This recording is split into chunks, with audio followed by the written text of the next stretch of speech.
everyone. Hello, good souls, and welcome back to Julian Speaks. I hope you're doing well.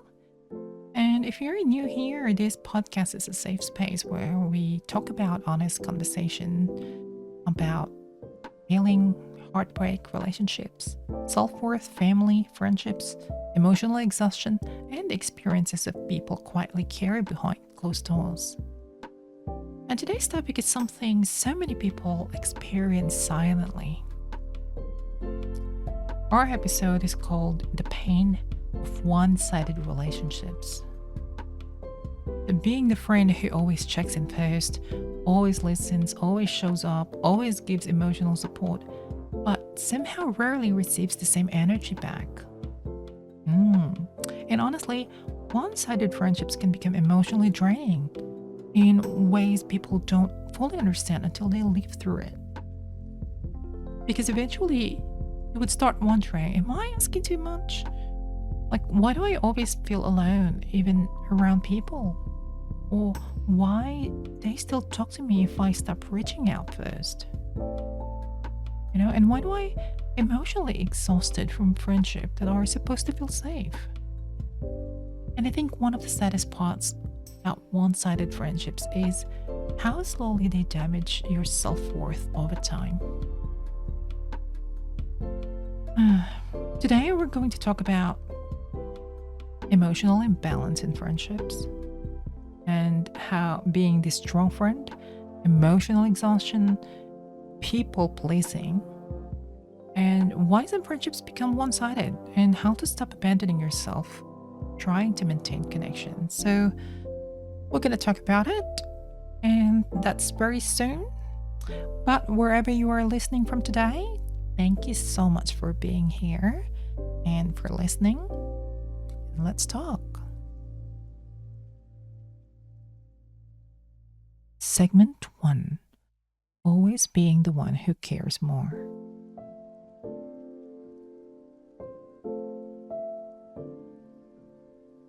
One-sided friendships often begin very subtly. And at first, if you don't really notice the imbalance, you're happy to check in, to support people, like listen to their problems, remember important dates, and emotionally show up. Because caring deeply feels naturally for you. But over time, you begin noticing something painful, like the effort is not mutual. You'd realize you're always initiating conversations, always making plans, always asking how people are doing, while nobody really checks on you the same way. And honestly, that imbalance becomes emotionally heavy after a while.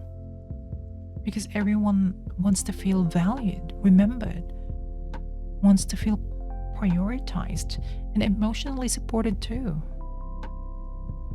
We want to be reciprocated.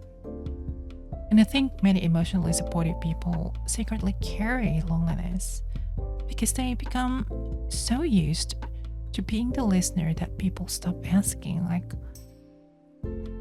how are they doing? And a strong friend often suffers quietly. Segment 2. The friend who is always there. I think many people listening right now will relate to being the dependable friend. The one people call when they're heartbroken, anxious, struggling, lonely, or emotionally overwhelmed. You become the safe place for everyone. And while that feeling that feeling can be meaningful, it can also become emotionally exhausting when support only flows into one direction. Because eventually you'll start noticing people lean on you emotionally but disappear when you need the support too. And that realization hits so deeply. Especially when you have shown up for them without hesitation. So the one-sided friendships often create emotional burnout because you slowly become emotionally responsible for everyone else while neglecting yourself. And the people who you are naturally nurturing often struggle settling boundaries because they fear disappointing people, seeming selfish, or losing connection entirely. So they continue overgiving emotionally, even when they feel empty inside.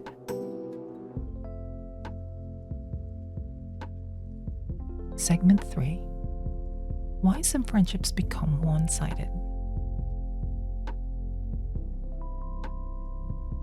Okay, this is really important, everyone. Not every one sided friendship exists because someone is intentionally selfish. Sometimes people become emotionally dependent on their friend who always gives. And honestly, when someone constantly show up unconditionally with emotional availability, other can unconsciously start taking it for granted. Because consistency becomes expected instead of appreciated. And another difficult truth is some people enjoy emotional support more than genuine reciprocity. So they love being heard, being comforted, understood, being emotionally cared for, but they're not emotionally equipped to return the same depth consistently. And over time, this creates imbalance, especially when the people becomes the emotional caretaker of the friendship. And honestly, emotionally giving people often attack emotionally draining relationships because they struggle saying like, this is becoming unhealthy for me. Instead, they keep overextending themselves, hoping that people will eventually reciprocate naturally. Sometimes they do, and sometimes they never will.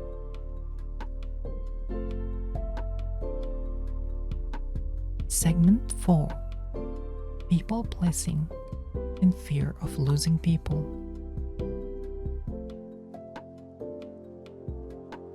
Oh, this is a difficult one, but one-sided friendships are also deeply connected to people pleasing. Because many people continue tolerating emotional imbalance out of fear. They have the fear of abandonment, fear of conflict, loneliness, rejection, or being seen as difficult. So instead of expressing hurt, they stay silent.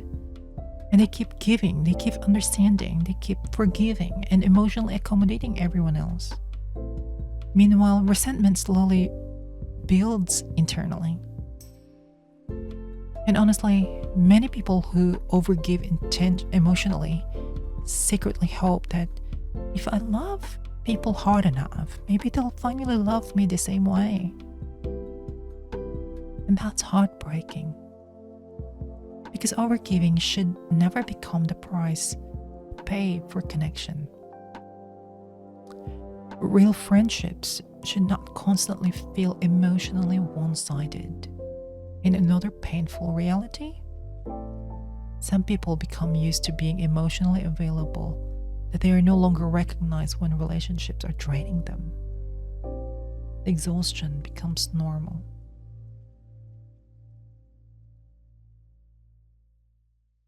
Segment 5: The loneliness of feeling unseen.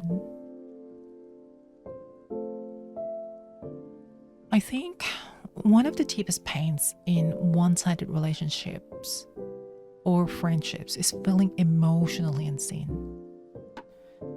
Being physically surrounded by people but emotionally unsupported. Like you may laugh together, talk regularly, spend time together, but deep down, you still feel alone. Because the emotional depth only exists in one direction. And eventually, you begin questioning your value. Like you would wonder, if I stop reaching out, would anyone notice? If I disappeared emotionally, would anyone check on me? Or do people love me? Or it's just the comfort that I provide? So if you listen to my halfway love from my first episode, it's kind of like the same. And those thoughts can become incredibly painful, especially because emotionally giving people rarely ask for much. And most of the time, they simply want consistency, appreciation, emotionally presence, and reciprocity. And not looking for perfection, just mutual effort. And honestly, nothing feels lonelier than feeling emotionally unimportant inside relationships or friendships where you continuously give your heart.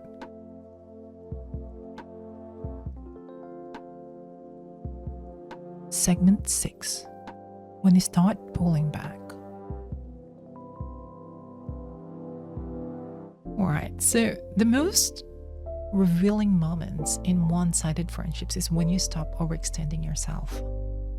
When you stop initiating every conversation, checking in constantly, carrying emotional labor, and maintaining the friendship alone.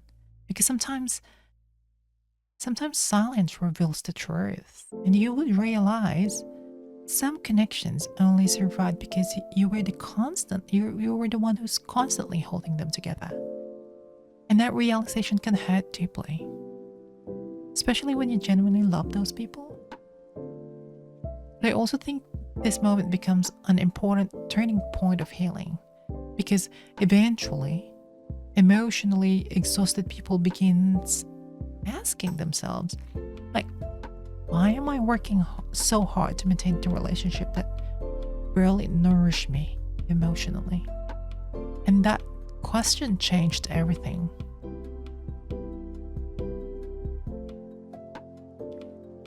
Segment 7. Learning to stop overgiving. I think one of the hardest lessons emotionally giving people must learn it with this thing. You cannot build healthy relationships entirely through self-sacrifice. Because overgiving often creates imbalance instead of connection. And honestly, people who constantly pour into others without boundaries often abandon themselves slowly without releasing it or realizing it. And you deserve a friendship where support is mutual, effort feels balanced, communication feels natural, and emotional care that flows both ways. And you shouldn't constantly feel emotionally drained after every interaction. And I know setting boundaries can feel uncomfortable at first because you'll feel the guilt, especially if you're used to be like the reliable one. But protecting your emotional energy is not selfish, it is necessary. Segment 8. Choosing reciprocal connections.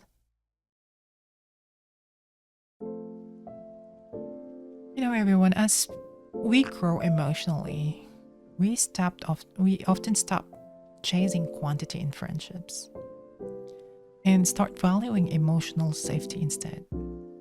Because a few genuine reciprocal friendships are worth far more than the one-sided connections that leave you emotionally exhausted.